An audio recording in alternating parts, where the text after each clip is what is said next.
Plans for the Future, Chapter 4. Hit me with it.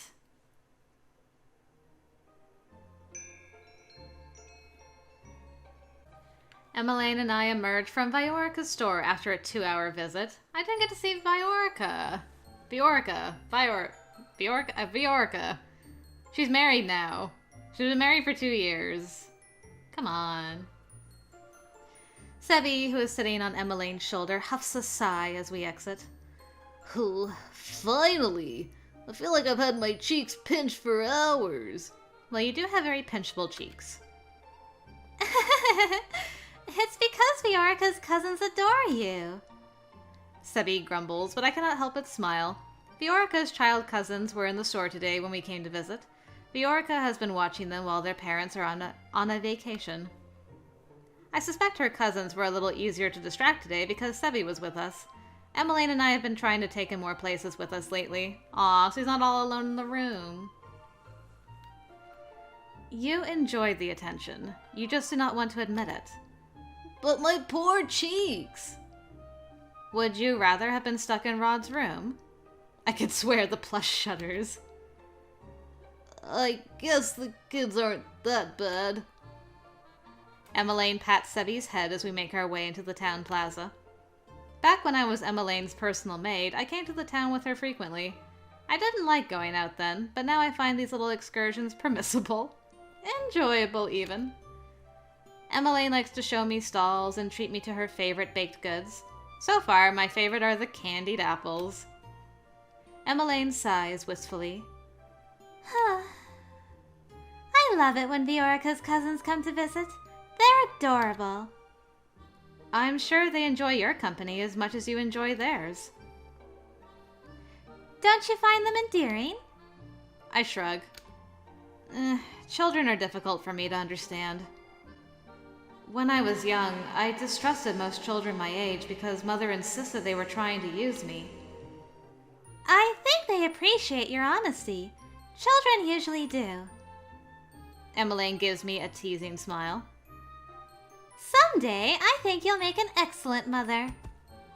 I freeze so suddenly I nearly trip over a passing merchant. What? I put a hand to my mouth, horrified that the word comes out so high-pitched. Oh, I guess... What? More than a few townsfolk glance at me curiously. What? Did I say something wrong? I reach out to grasp Emmeline's hand with a grumble, pulling her along with me. When I finally pull us out of the crowds, Emmeline is laughing. I fail to see how that was amusing. You're adorable when you're embarrassed. I just said I did not understand children. Rod seems like he'd be mystified by children, too. You don't give Rod enough credit. He is fiercely loyal of those he loves. Emmeline is smiling at me mischievously. I turn away with a sigh. I feel like I've fallen into a trap. No, please, go on. I love it when you and Rod gush about each other. You think someday they'll have a child to gush over? Both of you stop talking. The last thing on my mind right now is children. The more I think about it, the more embarrassed I become. Emmeline must tell from my silence that I am uncomfortable because she shifts the conversation to herself. I am curious. Because in Rod's route in the original game, we didn't find out that Mother was actually still alive until our 18th birthday. Now she's gone, for good. So we never got any closure when it comes to Mom. And I'm not sure how much Lucette ended up remembering about what kind of mother her mom was. I'm just wondering if she would be a little hesitant to be a mother herself, considering the kind of mom her mom was to her? I don't know. It's interesting. I wonder if they'll touch on it at all. The more I think about it, the more embarrassed I become. Emmeline must tell from my silence that I am uncomfortable because she shifts the conversation to herself. Someday, I would like to have a family of my own. I look at her curious. The last time she was interested in another man. He's been gone for 2 years. Varg. The masked man was Myth's accomplice. He disappeared after I broke my curse, and we still have been unable to uncover his identity. Really? Myth never gave up the goods that Varg and Fritz were the same person in 2 years? Respect, Myth. Emmeline was heartbroken. She really seemed to want to get to know Varg better. See, I knew me and Emmeline had a connection. Girl, you understand. You understand my pain. Since then, she hasn't seemed to connect with anyone else. At least, not so far as I'm aware. I know for a fact you would be an amazing mother. Thank you, Lucette. Someday, I hope I'll have the opportunity to have a family, but I'm in no rush. She shakes her head. Speaking of rushing, you and Rod have taken everything very slowly, haven't you? What do you mean? Well, it took you a while to resolve the most recent issue. You make it sound like we were fighting when the problem was that Rod was being secretive. He truly is a special kind of stubborn. Sebi sighs dramatically. Welcome to my world, princess. Can you imagine what it was like to listen to an overthinker's thoughts but know he wasn't ever going to speak them aloud? Rod is so overdramatic. You really do know him best, don't you, Sebi? Of course.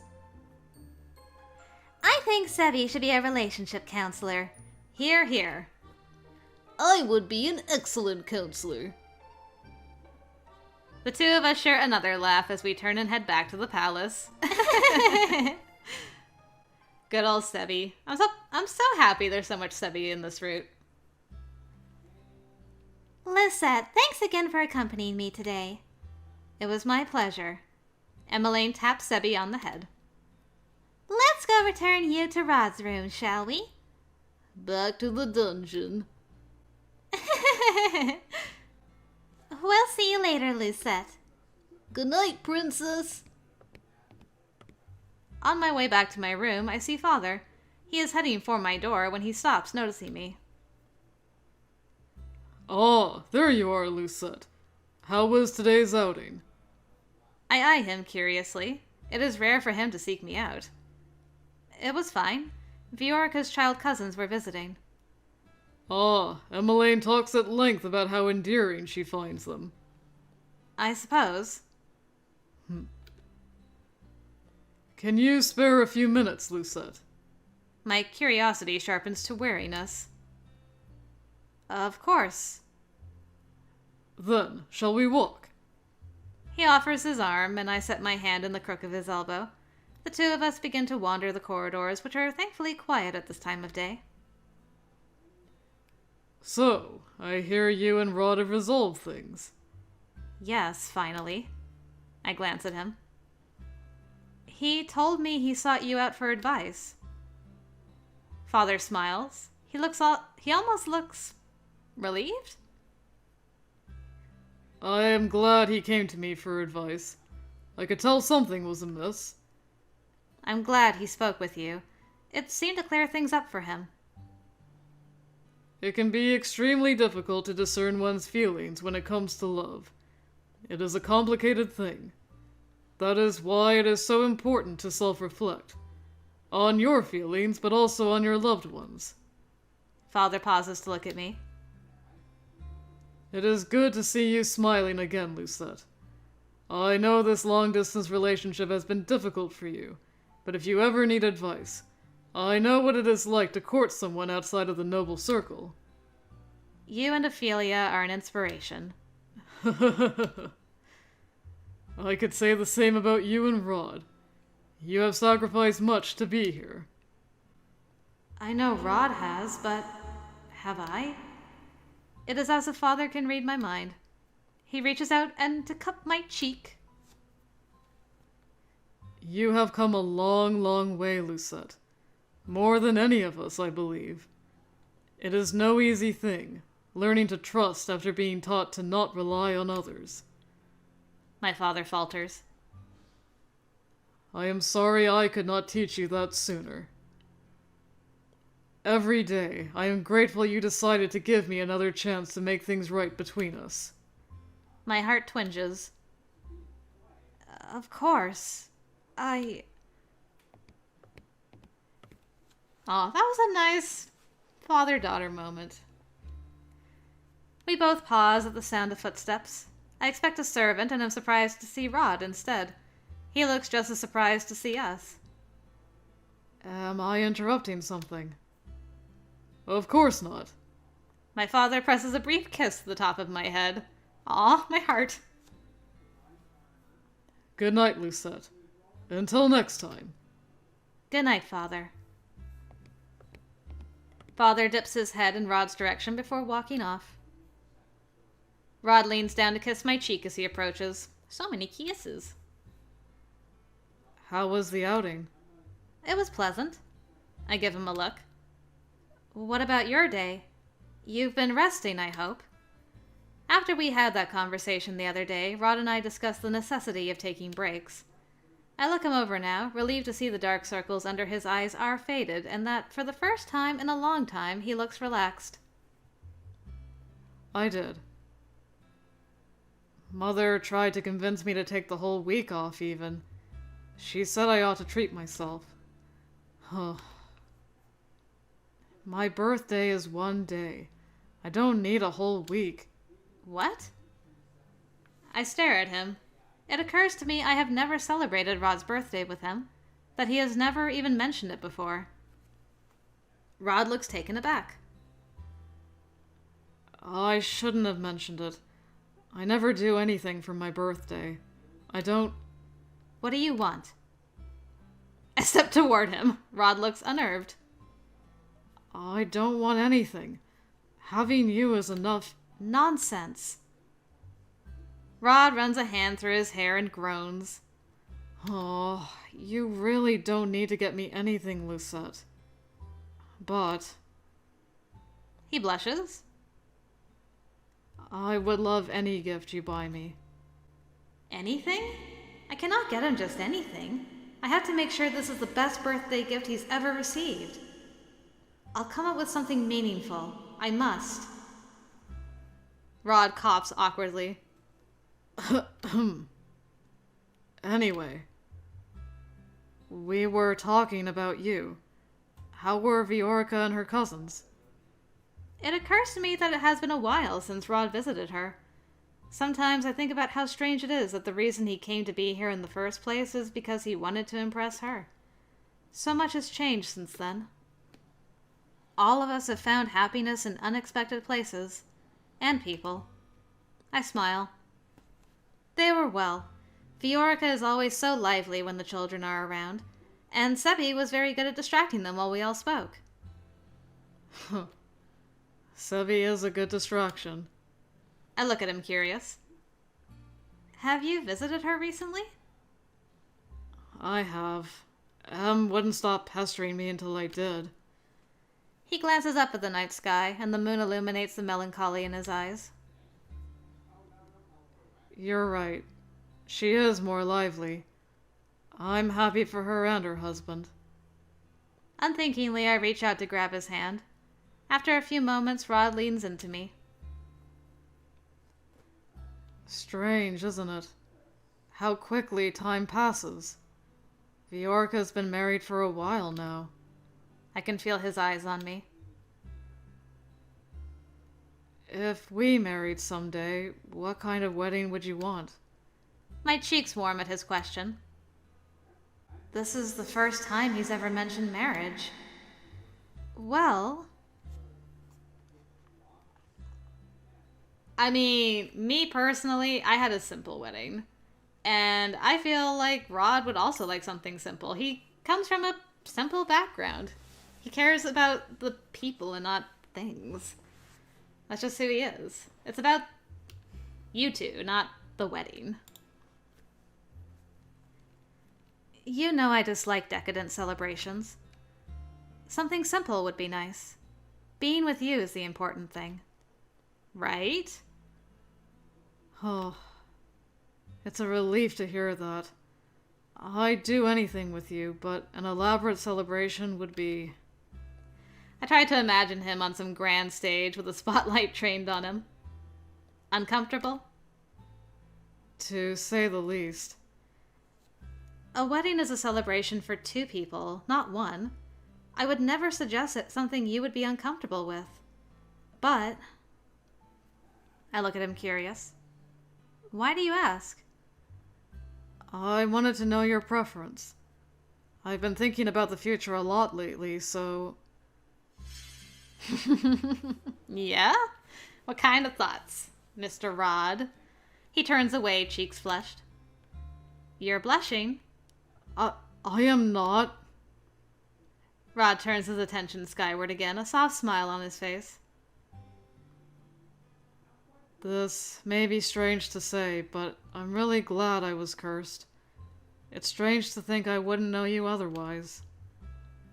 Rod steps back and tilts my chin up. I look into his eyes, so bright in this darkness, and smile. We wouldn't be here right now, like this. He trails his fingertip down my cheek until his thumb is brushing my lips. Yay! An actual kiss CG! You guys have smooched so many times, I've been waiting for this. So cute. Then he leans down and presses his lips to mine. At first, it is a slow, sweet kiss. But then his hands travel down my back, drawing shudders up my spine as he pulls me closer to deepen the kiss. It is a kiss I sink into, a breathless kiss I never want to surface from. When Rod finally pulls away, his cheeks are endearingly rosy. But the shock on his face... I have no doubt my own face looks the same way. I'm sorry. It is a good thing the halls are so empty tonight. Suspiciously so. I hope no one was watching us. There are pillars about. The thought makes me want to hide under my blankets forever. I shake my head. Do not apologize. That was very nice. Why are you looking at me like that?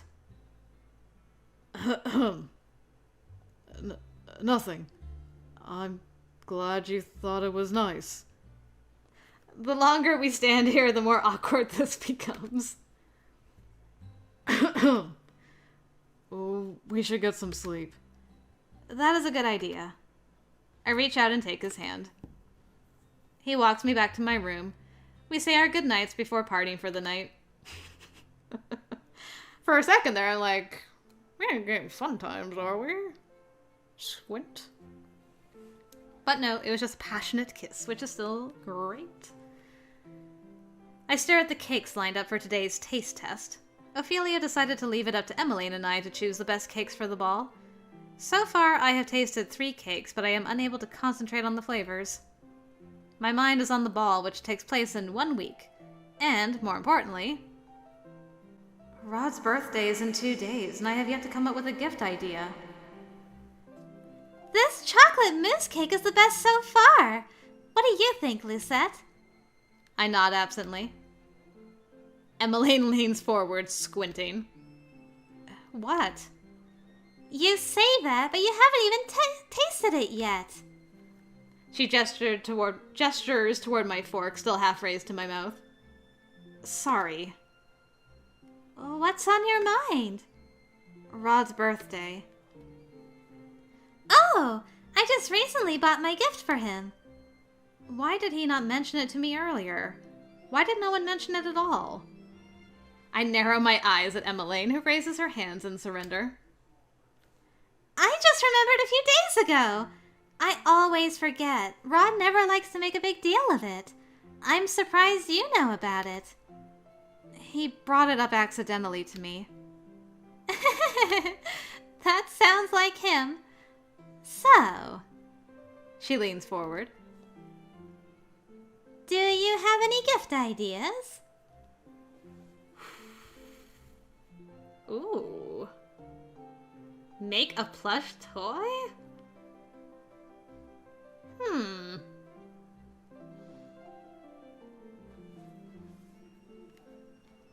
torn between wanting to ask her her opinion. And making a plush toy.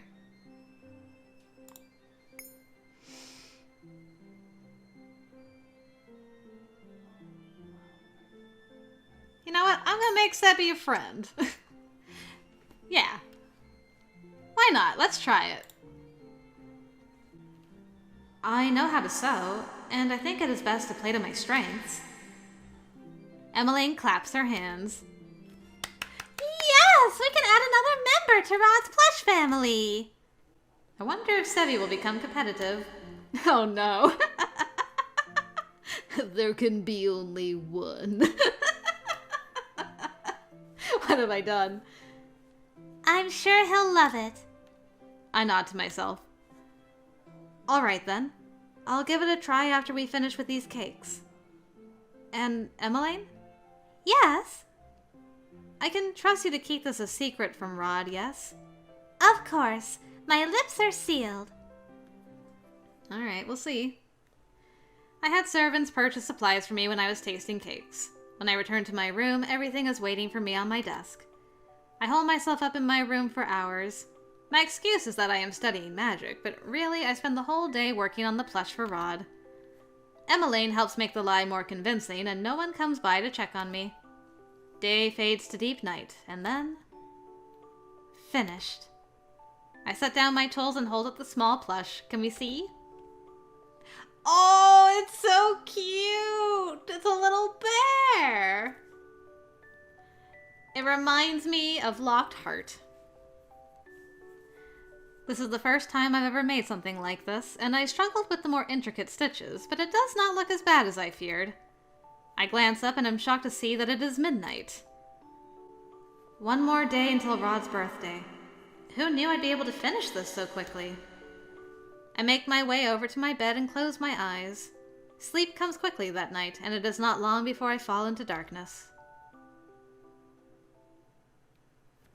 The day of Rod's birthday, I ask him to meet me at our special meeting place. I turn when I hear rustling leaves. Did I keep you waiting long? I shake my head. Not at all. I hand Rod my wrapped gift. Happy birthday, Rod. Rod smiles. Lucette, you really shouldn't have. He takes the gift, eyes widening as he gently tears the wrapping. This is... adorable, right? I made it myself, an addition to your plush family. Thankfully, this one is not charmed, so you do not have to worry about another plush giving away your secrets. Rod laughs as he holds the bear plush up. His eyes glitter with mirth. Good. I already have one plush toy that talks my ear off. He runs his fingers over the stitches and looks up at me in wonder. This is amazing, Lucette. Thank you. I shrug. It was a small thing. You going out of your way to do this for me means a lot. He gently tucks the plushie under his arm.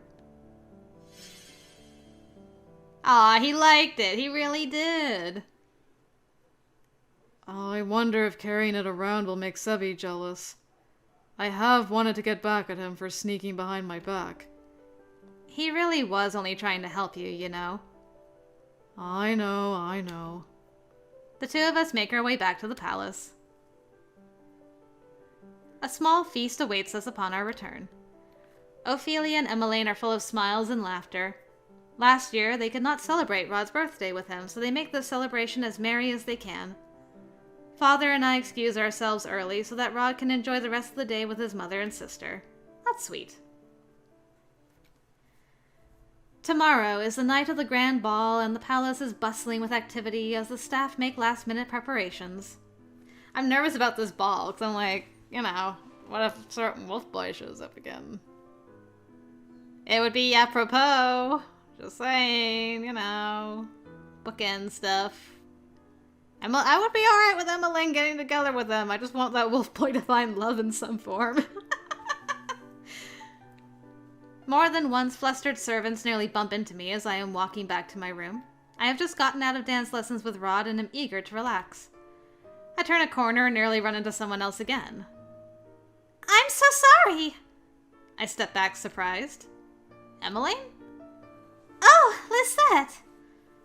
Emmeline bends over, reaching for a piece of parchment that apparently fell to the floor during our near collision. I notice a familiar crest embedded into the letter's stamp. A letter from Brigantia? I eye her curiously. Is that from Claude? Not exactly. I consider. The only other person who would be writing to Emmeline is Prince Lance. Emmeline tells me they get along. I've only spoken to Lance a few times myself. I didn't know he wrote to Emmeline. Alright. Well, I gotta meet this boy before I can approve Emmeline. Lance, then? Oh, so she has moved on. Emmeline suddenly looks embarrassed, guilty even. Is there something you would like to tell me? She fidgets, suddenly looking very nervous. We could talk in my room if you'd like. Yes, let's. I plop myself down on the bed and gesture for Emmeline to sit beside me. So, Prince Lance, do you write to him often? Only about once every month. Is this a secret? Oh, not at all. I just figured no one would care Lance and I were discussing mundane things over letters. Mundane things? Like... Everything from palace life to history. Lance told me he wanted to learn more about Angielle when he last visited, so he suggested exchanging letters. You remember when the Brigantian royal family visited a year ago to thank you for dispelling Claude's curse? I do remember. It was nearly a year after I dispelled Claude's curse. That was the last time he and his family visited, and when Claude first brought up the dance instructor position to Rod. So you have been exchanging letters for a while now. Emmeline smiles sheepishly. Yes. It's never been a secret, but I'm sorry I didn't tell you earlier. No apologies necessary. You don't need to tell me everything, you know. I know, but you've been so honest with me. I will not say no to details now if you would like to share them. Emmeline has always been a good listener and great at giving advice. The least I can do is try to repay the favor. There's not much to share. Your face says otherwise. Emmeline puts her hands to her cheeks with a sigh. Oh, I've already told you the gist of it, but recently, Lance has mentioned he'd like to spend time together. He even mentioned... Courting you? Emmeline huffs out a soft, nervous laugh. Not exactly in those words, but yes.